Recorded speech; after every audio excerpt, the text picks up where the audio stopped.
One thing I love about CSS is the 2D transforms.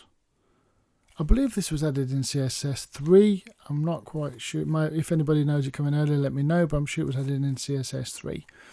What they did was they added some transforms to allow you to do some animations like rotate and various other things.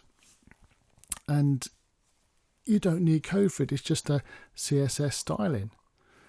One of the things that came in is something I love to use on menu items. Now, like where we had to use a WebKit and a Mars and the border radius for the border radius to allow us to run those corners, we have a similar thing with the transform. So I'm going to add the 3 that I know of, one for things like Safari, one for if it's Internet Explorer, and just the standard one. So first one is WebKit transform. I like to add all 3 just so as you know they're there if you just need them. So we say it's called scale, by the way. 2,2, and then we've got MS, and again transform, again scale 2,2, and then let's put the semicolon at the end, and then the transform on its own. See, it actually picks it up if with the autocomplete. There we go. Added all 3. Let's just save that. You could leave the aquamarine in. You could remove it if you want to when you see what this does. I'll leave it in for the moment.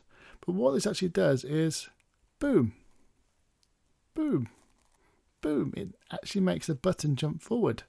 See, the shadow jumps forward and everything. It's actually, I think it's a great little cheap animation to have to allow you to really highlight when they hover over a menu. I just think it's wonderful. And it's simple and it's easy because it's just a CSS command. There are other in the transform. As I say, rotates 1. I can't remember them all off the top of my head, but there are other things that are in there, transition and stuff like that. But I think the scale one's quite good in this case for doing these menu items because it really does make the menu stand out. So that's another very easy, cheap animation for your menus that gives some good impact.